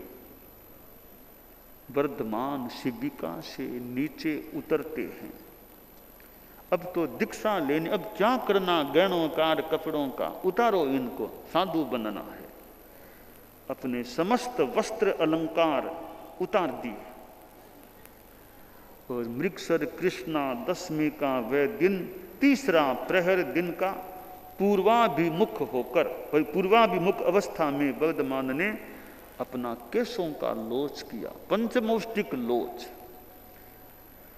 और ये बाल उतारना, पंचमुठ्ठियम लोयम करेत्ता सिद्धानम नमोक्कारम करेत्ता सब्बम में अकर निजम पावकम्मम तिकट्टु सामा इयम चरितम परिवज्जयी। बेले का तप था, बेले के तप में दीक्षा ले रहे हैं। और लोच अपना हाथों से बालों को उतार दिया। हमारे यहाँ लोच की परंपरा साधु संस्था में चल रही है। लोच, अब संवत्सरी आज आप देखिए, संतों के मस्तकों को आप देखिए, लगभग प्राय बिना या थोड़े थोड़े केस आ गए हों। संवत्सरी से पहले पहले लोच कर लेना चाहिए। भगवती संवत्सरी आने से पहले पहले लुंचन हो जाना। परम पूज्य गुरुदेव तुलसी को हमने देखा, आपने भी कईयों ने देखा होगा। वे प्राय पर्यूषण के दौरान, जहाँ तक मुझे याद है, पर्यूषण के दौरान एक दिन उनका लोच का क्रम संपन्न होता। इसी प्रकार आचार्य महाप्रज्ञ जी थे, जब आचार्य युवाचार्य दोनों विराजमान थे, दोनों का एक ही दिन मुझे याद आ रहा है, दोनों का एक ही दिन संवत्सरी से पहले वाला लोच हुआ करता था। तो वह लोच की परंपरा, हालांकि प्राय लोच दूसरे करते हैं, मस्तक का लोच तो प्राय दूसरे करते हैं। हमारे कोई मुनिश्री जैसे कोई हो, मुनिश्री धर्मवती स्वामी, मेरा सुना हुआ है कि मुनिश्री माथे का लोच भी यूं अपने हाथ से, अब भी करते हैं क्या, आजकल भी हाथों तो मुनिश्री अपना लोच हाथ से, ऐसा मेरा सुना हुआ था। तो ऐसे कोई संत भले हों तो खुद के मस्तक का लोच खुद के हाथ से कर लें। प्राय दूसरों का सहयोग लिया जाता है। मुंह का लोच तो फिर भी हाथ से हो जाए, मस्तक का लोच थोड़ा हाथ से, खुद के हाथ से होना कोई करने वाले कर सकते होंगे। वर्धमान ने अपने हाथ से अपना केशों का लोच लुंचन कर लिया। आजकल तो वो दीक्षार्थी प्राय बाल पहले घर में पहले ही अपना नाई जो भी उससे उतरवा के आते हैं, थोड़े से बाल बचते हैं। वर्धमान ने कहते हैं जो भी उल्लेख है लोच किया है। अब लोच हो गया, अब तो मूल तो साधुपना लेना है, सामायिक चारित्र। तो उनका अभिग्रह हो रहा है संकल्प, सब्बम में अकर निजम पावकम्मम, सारे पाप कर्म मेरे लिए अकरणीय होंगे, यानी पाप नहीं करना, मानो सावध्य योग नहीं करना। अब बेले के तप में उन्होंने सामायिक चारित्र ग्रहण कर लिया। अब वे साधु अनगार बन गए। तओणम समणे भगवम महावीरे पब्ब इते एयारूवम अभिग्रहम अभिगिन्नई बारस वासायम वो सठकाये चत्त देहे जे के उवसग्गा उपपज्जन्ति तंजहा दिव्वा वा मानुषा वा तेरिथिया वा ते सभ्ये उवसग्गे समुपन्ने समाने अनाइले अब्बहिते अद्दीन मानसे तिविह मन वयन काय गुत्ते सम्मम सहिस्सामि खमिस्सामि अहिया सहिस्सामि। अब मैं साधु बन गया हूँ, मेरा साधना काल है सामने, 12 वर्षों तक मैं व्युत्सृष्ट काय त्यक्त देह रहूँगा। और कोई भी उपसर्ग देव संबंधी, मनुष्य संबंधी, त्रियंच संबंधी उत्पन्न होते हैं तो मैं उन्हें अनाविल अव्यथित अधीन मानस रहते हुए, मन वचन काय से गुप्त रहते हुए मैं उन उपसर्गों को सहन करूंगा, खमूंगा, मुझे सहन करूंगा। अब मैं ये संकल्प अभिग्रह ले लिया है। अब वर्धमान अनकार हो गए हैं और दीक्षा ली, अब वहां से विहार करो, छोड़ो इस स्थान को, आगे बढ़ो। आगे बढ़ते हैं, वो ज्ञात खंड से विहार कर देते हैं, आगे बढ़ते हैं। मुहूर्त भर दिन शेष रहता है, क्रमार ग्राम कामन छपरा, वहां पहुंचते हैं। गांव बाहर साधना, प्रतिमा में लीन, प्रतिमा में स्थिर हो जाते हैं। अब गांव के आसपास गांव में लोग भी रहते हैं। एक ग्वाला उधर रहता था क्रमार ग्राम में। वो बैल को, वो उसके बैल खेत में चर रहे थे। बैल तो खेत में चरते हैं, तो मैं अपनी गाय को दूध दूलूं, गायों को दूध लेता हूँ। वह बाड़े में गया, गायों को दूने की तैयारी करने लगा और उधर बैल चरते हुए जंगल में चले गए। अब वो वापिस ग्वाला आया, देखा अरे बैल, ये बाबा खड़ा था, यहीं बैल चर रहे थे, अब कहाँ गए? तो बाबा को पूछ लूं कि बैल, बाबा बैल कहाँ गए? बाबा तो बोलता नहीं, अरे बाबा बोलो तो सही, बैल कहाँ गए? बाबा नहीं बोलता है। सोचता ये क्या बाबा है, ढोंगी आदमी है, लगता है बैल कहीं छिपा लिए इसने, फालतू आदमी, लगाओ इसके। तो फालतू कहना नहीं चाहिए मेरे मुंह पर, भगवान महावीर को उसकी भाषा में मानो कह रहा हूं कि ढोंगी फालतू, मेरे बैलों को चुरा लिया, क्या साधु है ये, पीटना चाहिए इसको। तो अब दुनिया में तरह तरह के लोग हैं, कईयों को जानकारी नहीं होती, ज्ञान के अभाव में भी कोई काम नहीं करने का हो जाए। अब ग्वाला तो एक ग्रामीण आदमी, मान ले चाबुक रस्सी जो भी हाथ में लेकर दौड़ा महावीर की ओर। वर्धमान को महावीर कह दें, पहले वर्धमान गृहस्थावस्था में, हालांकि आगम के पाठ में वर्धमानम पाठ, लोगस को याद करें, पासम तह बद्धमानम च, महावीरम च नहीं कहा, बुद्धमानम च कहा है। जो 24 तीर्थंकरों के नाम उल्लिखित हुए हैं, इतना प्रसिद्ध हमारा लोगस है, तो नमस्कार वंदन करने में महावीर शब्द काम में नहीं लेकर के वहां बद्धमानम च, वर्धमान काम में लिया गया नाम। तो वर्धमान भी भले कह दें, भगवान वर्धमान कह दे, महावीर प्रसिद्ध नाम हो ही गया है, तो वर्धमान कहें तो भी महावीर है, महावीर कहें तो भी वर्धमान है। एक आदमी के अनेक नाम भी हो सकते हैं। महावीर के तो अनेक नाम हैं कि चरम तीर्थकृत कह दो, देवार्य कह दो, ज्ञातनंदन कह दो, पर ज़्यादा प्रसिद्ध हैं सन्मति कह दो। तो ज़्यादा प्रसिद्ध वर्तमान में महावीर है। नंबर 2 पर कहें तो शायद वर्धमान नाम कह दें, तो वर्धमान कहो, महावीर कहो। अब उनकी तरफ वह दौड़ा कि पीटूं इसको, मेरे बैल चुरा लिए, यानी पीटने से बैल दे देगा मुझे, पीटूं तो आदमी को पिटाई करूंगा तो सच उगल दे और बैल दे दे। वो तैयार हुआ, मान लो पीटने वाला था। इतने में वो इंद्र ने देखा, रे आज तो पहला दिन है प्रभु का, दीक्षा लिए पहला दिन है, क्या हालचाल है, ध्यान तो दूं। इंद्र ने भी कितना बढ़िया काम किया है कि ध्यान तो दूं, क्या स्थिति है, पहला दिन है। ये सार संभाल करना भी अपना जिसका दायित्व है तो अच्छी बात है। तो इंद्र, अरे ये अज्ञानी आदमी दौड़ने मतलब मारने जा रहा है, तत्काल नीचे पहुंचा इंद्र, उसको रोका, क्या करते हो, मेरे बैल चुरा लिए। कहीं तुम्हारे बैल, महावीर जैसे महान आत्मा तुम्हारे बैल चुराएंगे। उसको दूर किया, अलग किया। इंद्र ने सोचा, रे ये तो पहला दिन है, पहले दिन ही ये घटना घट गई। प्रथमे कवले मक्षिका, पहले में कवल में ही मक्षिका आ गई, तो व्यवस्था करूं भी और ऐसे अज्ञानी लोग तकलीफ नहीं दे दें प्रभु को। तो इंद्र बोला, भगवान मेरा निवेदन है, आपने दीक्षा ले ली, पर आपकी सुरक्षा का काम तो हमारा है ना। हाँ, ऐसे कैसे छोड़ दें आपको, ये अज्ञानी लोग कोई पीटे, कोई मारे, कोई कुछ करे, इधर पशु, और कोई सुरक्षा की व्यवस्था आपकी होनी, सिक्योरिटी सुरक्षा होनी चाहिए। और मेरा निवेदन है यह जिम्मा मुझे सौंपिए, पूरी सुरक्षा का जिम्मा मेरा रहे। तो इंद्र निवेदन करता है कि यह सुरक्षा की व्यवस्था आप मुझे सौंपिए। मानो प्रभु अर्ज मेरी,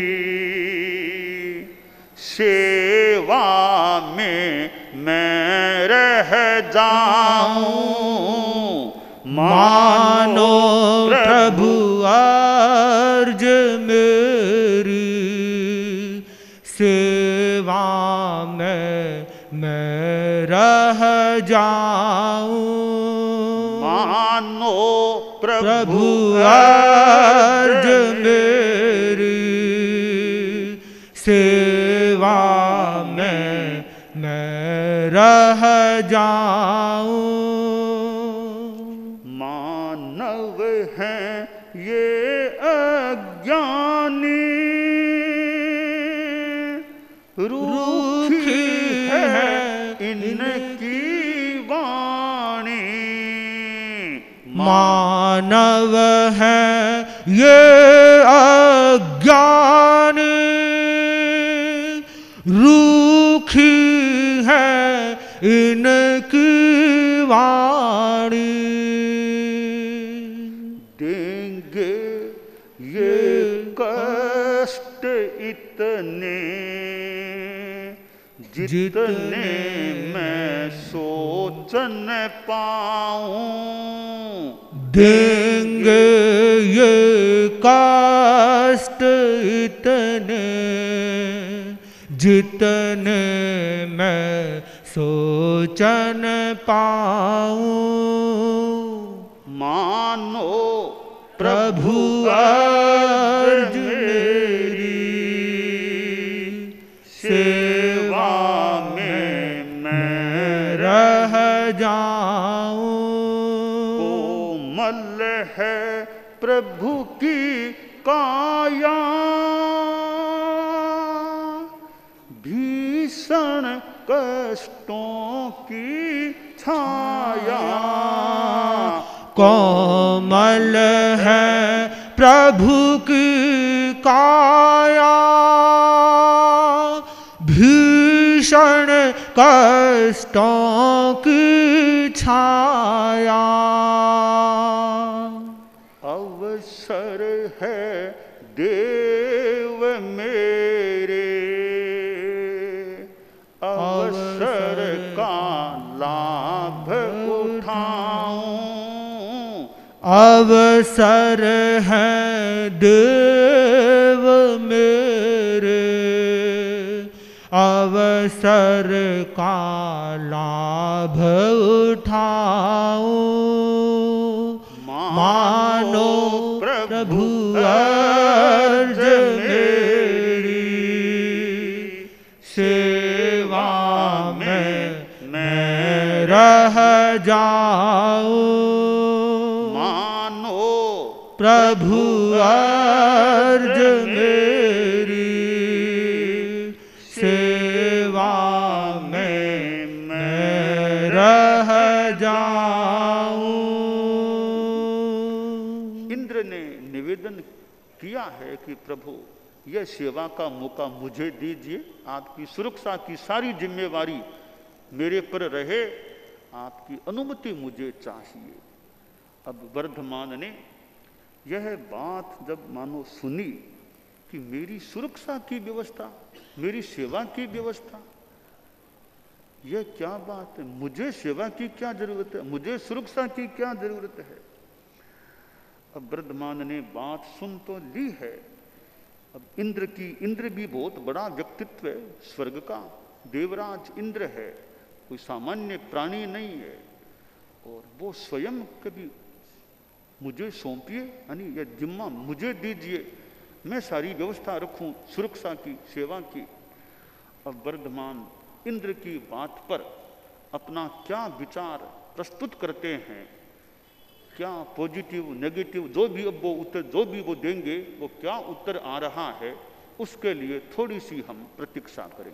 क्या तो हम पुनः जुड़ते हैं महावीर चरित्र के साथ और देवराज इंद्र सामने उपस्थित है और निवेदन कर दिया है कि आपकी सुरक्षा सेवा का दायित्व मुझे मिले, परंतु वर्धमान ने उसके निवेदन को, इंद्र महाराज के अनुरोध को अस्वीकार कर देते हैं और फरमाते हैं, जो बात उसका भाव यह है, नो खलु सक्का एवं भूअंग वा भव्वंग वा भविष्य वा जंगणं अरिहंता देविंदान वा असुरिंदान वा निशाई केवल नानं उपाडेंसु वा उपाडेन्ति वा उपादिशन्ति वा नन्नथ सएनम उत्थान कम्म बल वीर्य पुरस्कार परक्कमेणम। वर्धमान ने कहा, देवराज इंद्र, ऐसा कभी हुआ नहीं, ऐसा कभी होता नहीं, ऐसा कभी होगा नहीं कि कोई भी अरहत जो होते हैं वे देवेंद्रों के, असुरेंद्रों के निश्रा में, सुरक्षा व्यवस्था में केवल ज्ञान को प्राप्त करें, ऐसा कभी न हुआ, न होता, न होगा। अर्थात अपने उत्थान, कर्म, बल, वीर्य, पुरस्कार, पराक्रम से ही वो अपना साध्य साधते हैं, कोई सुरक्षा सेवा की व्यवस्था नहीं लेते।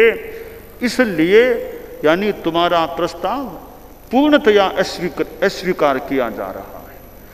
ठीक है, निवेदन करना हमारा काम है प्रभु, बाकी आपकी मर्जी, अर्जी हमारी, मर्जी आपकी, जैसे आपकी मर्जी हो।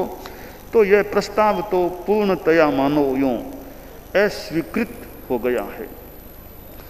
तो जब स्वीकार नहीं किया गया है और महावीर ने जो कहा वो भाव इस प्रकार है, जीवन का मर्म सुनाया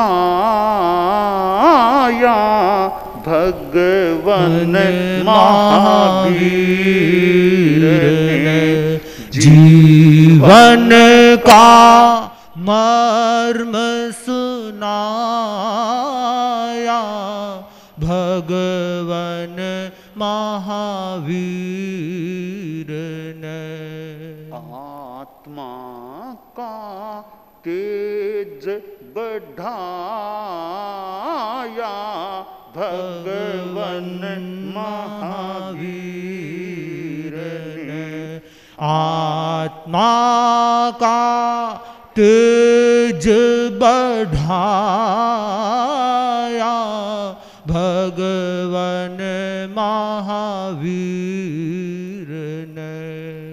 नहीं शरण में तेरी लूंगा, नहीं शरण में तेरी लूंगा, कष्ट उठेगा उसे सहूंगा, कष्ट उठेंगे उसे सहूंगा।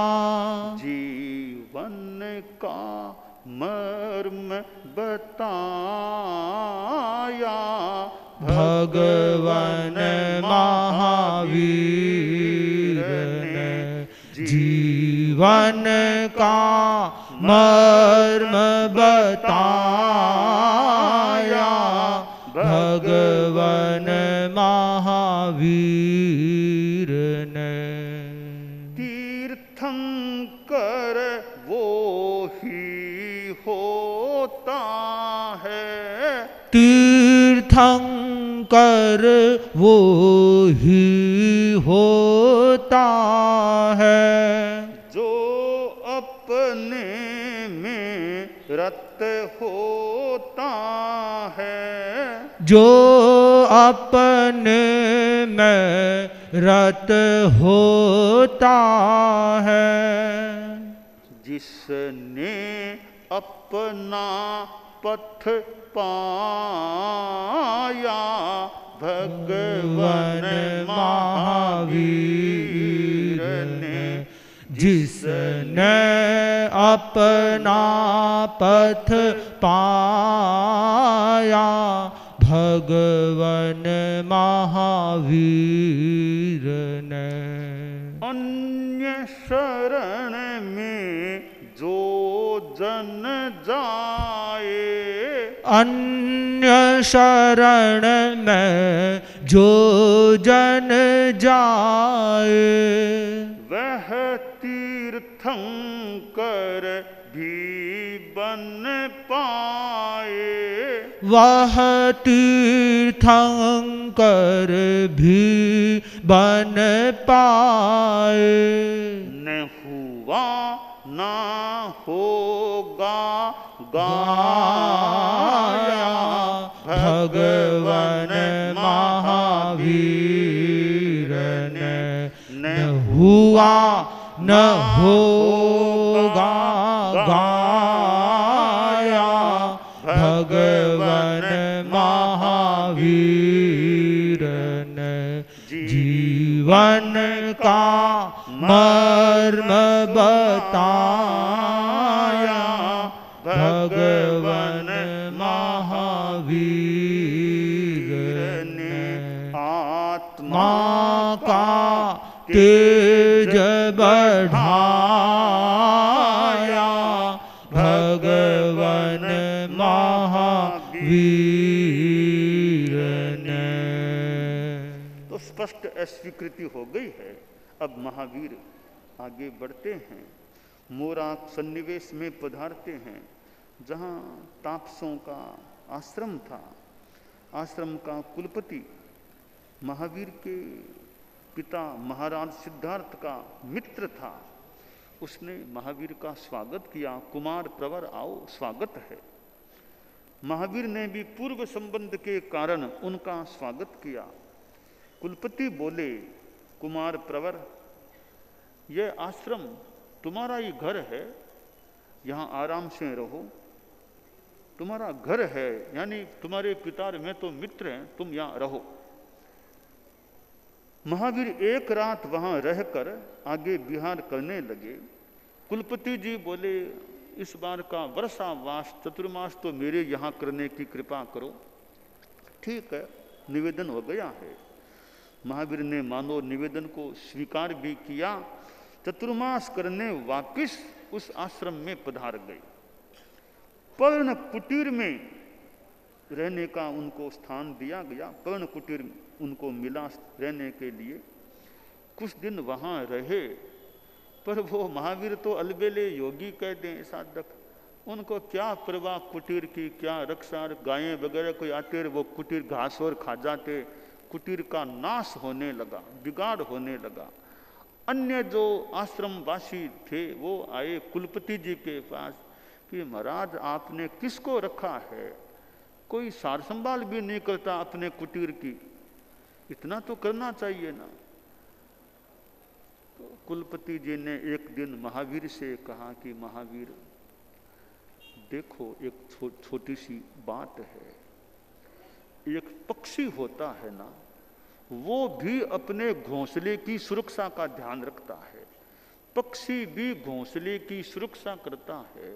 तो हम तो आदमी हैं, इंसान हैं, तो जरा सा मैं इशारा कर रहा हूँ। जो भी बात, तुम्हारा जो पर्ण कुटीर है ना, वो पशु घास ले जाते हैं, तुम थोड़ा ध्यान दे लेना, सुरक्षा का ध्यान रखना कुटीर का। महावीर ने सोचा, रे ये सुरक्षा, मैं इस घोंसले की भी सुरक्षा का ज्यादा ध्यान नहीं देता, इस कुटीर की मैं क्या ध्यान दूंगा सुरक्षा का। यहाँ मेरा रहना ठीक नहीं है। कि कुलपति जी आप निश्चिंत रहो, आइंदा कोई शिकायत आपके पास नहीं आएगी। आप निश्चिंत रहो, अब आइंदा कोई शिकायत मेरे संदर्भ में आपके पास नहीं आएगी। ठीक है, ठीक है। महावीर ने सोचा, चलो यहाँ से, यहाँ रहना ठीक नहीं। वहाँ से रवाना हो गए। अब कोई शिकायत की बात ही नहीं है, विहार कर दिया वहाँ से। सोचा भी अप्रीतिकर स्थान में मुझे नहीं रहना। 5 संकल्प वो स्वीकार करते हैं। उस मोराक सन्निवेश में अभिग्रह धारण किए। पहला, मैं अप्रीतिकर स्थान में नहीं रहूँगा। नंबर 2, मैं शरीर की सार संभाल नहीं करूँगा। 3, मैं मौन या प्राय मौन रहूँगा। 4, हाथ में भोजन कर पात्र रहूँगा। 5, गृहस्थ का अभिवादन और अभ्युत्थान नहीं करूँगा। ये अभिग्रह लेते हैं। साधना का क्रम आगे बढ़ता है। चंड कौशिक सर्प से भी भेंट होती है। और कनक खल उधर एक देवालय का स्थान मंडप कायोत्सर्ग प्रतिमा में महावीर स्थित। कहा गया कि यह रास्ता मत लीजिए। तो बाबा किसकी मानता है? कभी इधर सांप है आप मत जाइए। तो बाबा को तो मतलब उसी रास्ते से जाना कि सांप से मिलना हो जाए, सांप का भी कल्याण हो जाए। उस देवालय के मंडप के पास मंडप में वो कायोत्सर्ग प्रतिमा में स्थित होते हैं। और वो नागराज कोई घूम घुमाकर वहाँ आता है। देखता अरे आज ये आदमी यहाँ कैसे आ गया, आदमी यहाँ कैसे आ गया। 2-3 बार महावीर की ओर देखा पर महावीर पर कोई प्रभाव नहीं। सूर्य को देखो, नीचे उद महावीर को देखो, कोई दृष्टि का असर नहीं हो रहा है। दृष्टि कोई असर नहीं, महावीर गिरे नहीं। बेटा तो यह क्या बात, मेरे देखने पर भी गिरे नहीं। ये तो और प्रयास करूं। सूर्य की ओर दृष्टि डाली सर्प नागराज ने, फिर देखा भी था, सफलता नहीं मिली। रेंगता हुआ महावीर के पास आ गया और निकट पहुंचा। चरण स्पर्श का मौका किसको मिले? सांप को तो मौका मिल गया चरण स्पर्श करने का। चरण स्पर्श प्रणाम के रूप में नहीं, काटने के रूप में चरण स्पर्श किया। काटा महावीर को, काट लिया, धारा बह गई। 3 बार काटा तो महावीर अधिक खड़े हैं, गिरे नहीं हैं। न गिरे न मरे। बेचारा थक गया। बेचारा मतलब मेरी भाषा में, बाकी अब तो वो देव योनि में है, आसाधना न हो। नागराज अभी देवगति में है। तो महावीर ने सोचा होगा इसको बोध देना चाहिए। अज्ञानी यानी इस काटने में और में लगा जन्म बिगाड़ दिया। उवसम भो चंडकोशिया। उवसम चंडकोशिया नाम सुना तो थोड़ा भीतर में आंदोलन सा हुआ नागराज के। चंडकोश यह नाम तो मेरा परिचित है। कौशिक थोड़ा गहराई में मानो गया। पिछले जन्म का स्मरण हो गया, पिछला जन्म देख लिया। और यह नागराज चंडकौशिक सर्प है। एक जन्म में तपस्वी मुनि था, फिर वह ज्योतिष का देव बना, फिर इस कनकखल आश्रम में 500 तापसों का कुलपति बना था। और मानो गुस्सा जो भी आखिर मर करके सांप की योनि में आ गया, नागराज बन गया। पिछले यानी जाति स्मृति ज्ञान हुआ, अब तो संभला। महावीर की प्रदक्षिणा की, 3 प्रदक्षिणा करता है, वंदना करता है और सोचा आत्मा का कल्याण करूं। संथारा ले लिया, अनशन ले लिया। आदमी ही अनशन नहीं लेते हैं, ये पशु जाति भी अनशन ले रही है, संथारा ले लेता है। अब कल्याण करना है। और 15 दिनों का सांप को अनशन आता है। और चींटियाँ, लोगों ने सोचा नागराज शांत हो गया, वो जो भी दूध और खीर चढ़ाना जो भी चढ़ाया, चींटियाँ आ गई, शरीर को काटने लगी। समता रखना, समता रखना। इतना कल्याण हुआ। नागराज मनुष्य से तो सांप की योनि में आया, अब सांप की योनि से स्वर्ग में गया। 8वें देवलोक में वह देव बन जाता है। तो महावीर का संपर्क हुआ, कल्याण हुआ। इतना ऊंचा आत्मा का कल्याण हुआ, मानो पुण्य का बंधु। और 8वें देवलोक में चला गया। साधना काल में प्रभु महावीर सुने घर में भी रह जाते, विश्राम गृह में ठहर जाते, झोंपड़ी में रह जाते, वृक्ष मूल में रह जाते। क्रम चल रहा है। एक बार एक सूल पानी यक्ष का मंदिर भी, वहाँ भी वे रहे। और वहाँ रहना, लोगों ने कहा महाराज यहाँ मत रहिए, यहाँ पुजारी और यहाँ मत रहिए, यह स्थान ठीक नहीं। नहीं, मुझे तो यहीं रहना चाहता हूँ। ठीक है, रह जाइए। जो भी रह गए। और यक्ष का, अब देखिए भगवान महावीर और आचार्य भिक्षु की समानता देखिए। आचार्य भिक्षु को भी आसाधना किसी भी देव की ओर की न हो, यक्ष मंदिर, यक्ष का स्थान रहने के लिए मिला था। आचार्य भिक्षु को। भगवान महावीर भी इस यक्ष मंदिर में रह रहे हैं, दोनों में समानता।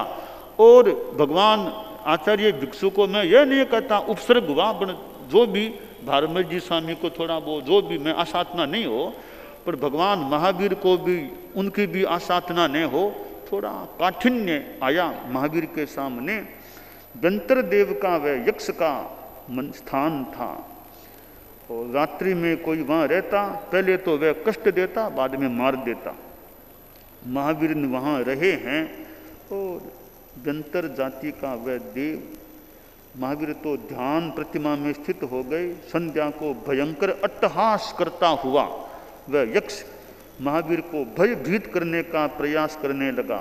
हाथी का रूप बनाया, उपसर्ग किया, उससे भी भयभीत नहीं हुए महावीर। पिशाच का रूप बनाया, और प्रभात काल में तो 7 प्रकार की वेदना की, सिर में, कान में, आँख में, दांत में, नख में, नाक में, पीठ में वेदना उत्पन्न की। साधारण आदमी के लिए एक एक वेदना भी प्राणलेवा हो जाए, तो महावीर का कोई प्राण नहीं ले सकी कोई भी वेदना। आखिर मानो यक्ष प्रणत हो गया, प्रभु चरणोपपात में गिरा कि मुझे क्षमा करो, जो कुछ किया मुझे माफ करो। कुछ न्यून 4 प्रहर तक वो मानो कष्ट का या उपसर्ग का वो समय रहा। प्रभात काल में थोड़ी प्रभु महावीर को नींद आ जाती है, थोड़ी देर की नींद आ जाती है, और नींद ही नहीं आई, साथ में 10 सपने भी देख लिए, 10 सपने देख लिए थोड़ी सी नींद में। महानैमित्तिक उत्पल ने महावीर की वंदना की और बोला, रात में आपने सपने देखे थे, तो मैं उन सपनों का थोड़ा फलादेश वर्णन करना चाहता हूँ। हालांकि आप तो ज्ञानी पुरुष हैं, मैं अपने मन की निकालने के लिए मान लो कुछ बोलना चाहता हूँ। बोलिए, क्या बात, बोलो। वो बोले कि आपने प्रभो ताल पिशाच को पराजित होते हुए देखा। इसका अर्थ यह है, इस बात का वह द्योतक है, आप मोहनीय कर्म रूपी ताल पिशाच को पराजित कर देंगे। नंबर 2, श्वेत पुष्प को किल देखा, अर्थात आप सुकृत ध्यान को प्राप्त होंगे। नंबर 3, विचित्र पुष्प को किल देखा, आप चित्र विचित्र द्वादशांगी की निरूपणा करेंगे, 12 अंगों की निरूपणा करेंगे। दामद्विक 2 मालाएं आपने देखी प्रभु, इसका फलादेश मैं नहीं जानता हूँ। आपने गो वर्ग देखा, श्वेत गो वर्ग, आप चतुर्वर्णात्मक श्रमण संघ की स्थापना करेंगे। पद्म सरोवर देखा नंबर 6 में, आपकी परिषद में चतुर्विध देवों का समवाय होगा। नंबर 7, महासागर को तैरते हुए आपने देखा, यानी आप संसार सागर को तिर जाओगे, समुद्र को पार करोगे। 8, आपने जाज्वल्यमान सूर्य देखा, आप केवल ज्ञान को प्राप्त करोगे। 9वां, अपने आंतों से मानुषोत्तर पर्वत को वेष्टित देखा, यानी त्रिभुवन में आपका निर्मल यश फैलेगा। और नंबर 10, आप मंदरगिरी पर आरूढ़ अपने आप को देखा, आप सिंहासनस्थ होकर धर्म की देशना करेंगे, धर्म का आख्यान करेंगे। ये मैंने आपके 9 सपनों का बता दिया प्रभु। एक चौथे सपने का मतलब मैं जान नहीं सका, 2 मालाओं का क्या मतलब है। महावीर ने कहा, इसका मतलब तुम्हें मैं बताऊं। उस सपने का मतलब है, मैंने 2 मालाएं देखी है, मैं 2 प्रकार के धर्म, अगाव धर्म, अणगाव धर्म, अणगाव धर्म, अगाव धर्म, बड़ी माला, छोटी माला, साधुओं का धर्म और गृहस्थों का धर्म, मैं 2 प्रकार के धर्म का निरूपण करूंगा। इस बात की द्योतक 2 मालाएं दामद्विक हैं। तो यूं थोड़ी सी नींद में सपने भी आ गए। विशेष तो संभवतः नींद लेते ही नहीं थे, कभी कभी कोई नींद आ गई, और वो भी उस रात में, उस समय जो परिसह की रात, उस प्रभात में नींद आई है। प्रभु महावीर का तपस्या का क्रम, साधना का तपस्या, आजकल ये भी कितनी तपस्या का प्रत्याख्यान हुआ। प्रभु महावीर की तपस्या को हम देखें, उपवास तो कभी किया ही नहीं, उपवास नहीं किया, कम से कम बेला किया, और नित्य भोजन लगातार साधना काल में लगातार 2 दिन कभी खाना लिया ही नहीं, आहार किया ही नहीं। बेले किए 229, तेले 12। प्रत्येक तेले के अंत में एक रात्रि की भिक्षु प्रतिमा की आराधना की। पखवाड़े 15 दिन की तपस्या 72 बार की। 1 मासी तपस्या 12 बार की। 1.5 मासी तपस्या 2 बार की। 2 मासी तपस्या 6 बार की। 2.5 मासी तपस्या 2 बार की। 3 मासी तपस्या 2 बार की। 4 मासी तपस्या 9 बार की। 6 मासी तपस्या 1 बार की।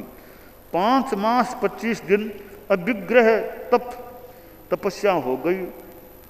वो भोजन मानो अभिग्रह था तो मिला नहीं, तो 5 माह को चंदन वाला सारा प्रसंग है। और भद्र प्रतिमा 2 दिन की 1 बार की। महाभद्र प्रतिमा 4 दिन की 1 बार की। सर्वतो भद्र प्रतिमा 10 दिन की 1 बार की। यूं साधिक 12 वर्षों के साधना काल में इतने तपस्याएं की थी। पालने के दिन तो वो 349 करीब पालने की 349 रहे, बाकी तपस्या में साधना काल बीता। यों वे साधना करते रहे, कठिनाइयाँ उपसर्ग जो भी आए निर्जरा कर्मों का क्षय हो, निर्जरा हो, करते करते करते करते ये 13वां वर्ष अब साधना काल का चल रहा है। अब प्रभु आगे बढ़ते हैं और यह अब बैसाख शुक्ला दशमी का दिन आ रहा है।